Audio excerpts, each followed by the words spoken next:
መከራና ስቃይ እየደረሰባት ነው። ይችን እንግዲህ ብዙዎቻችሁ አደይ በዚህኛው ድራማ ላይ አደይ ብላ ነው ስሟን እንትን ያለችው።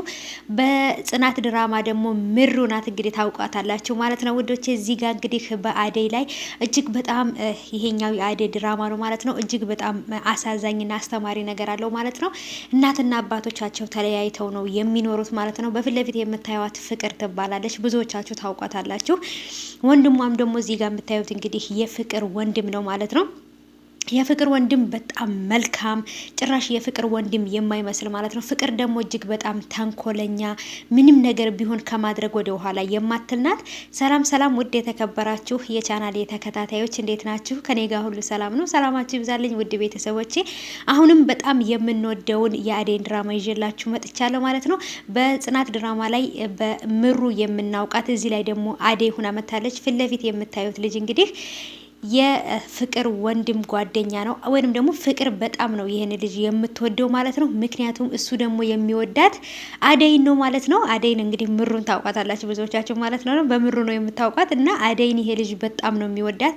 እነ ፍቅር ቤት የመጣው በእንግድነት ነው ማለት ነው። በእንግድነት ነው የመጣው ግን ደግሞ ለመስተናገድ መጥቶ በፍቅሯ ጠብ ብሏል ማለት ነው። አደይ እንግዲህ የቤት ሰራተኛ ናት። አገር ቤት እያለች ከክፍለ ሀገር ቤተሰቦቿን ለመለወጥ ለመስራት እየመጣች በተለይ ደግሞ በወላጅ አባቷ በጣም ብዙ መከራ ስቃይ ሲደርስባት የነበረች ልጅ ናት። እንግዲህ መንገድ ላይ አግንታት ነው የፍቅር እናት ወደ ቤት ያመጣቻት። እሷ ሰራተኛ ለመፈለግ ስትወጣ አደይን ደግሞ ውጭ ላይ አግንታት ከእንደገና አምጥታት ብዙ ነገር አድርጋላት አሁን ላይ ስራ እየሰራች ትገኛለች እነሱ ቤት። ግን ደግሞ በጣም መቋቋም ያቃታት የፍቅርን ጸባይ ነው ማለት ነው። የፍቅር ጸባይ በጣም ከባድ ነው ማለት ነው።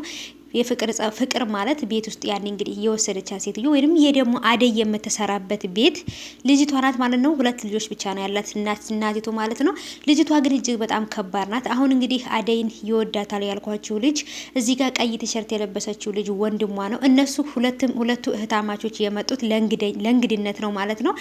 ከሌላ ቦታ ነው የመጡት ማለት ነው። የበፊት ጎረቤቶቻቸው ነበሩ። አሁን እና ፍቅር ደግሞ ቤት ገዝተው ስለቀየሩ የነሱ ጎረቤቶች ናቸው። እንግዲህ ለእንግድነት ነው የመጡት እዚህ ሊያርፉ ማለት ነው። ብቻ ግን ወንዱ ልጅ ለእንግድነት ቤት መጥቶ የቤት ሰራተኛዋን አፍቅሯል ማለት ነው። ምን ማድረግ እንዳለበት ግራ ገብቶታል። ፍቅርም እንግዲህ የሱን ፍቅንት ስለምትለው በጣም ስለምትወደው እሱ ደግሞ የሚያፈቅረው አደይን ነው። ፍቅር ደግሞ እሱን ታፈቅረዋለች ማለት ነው።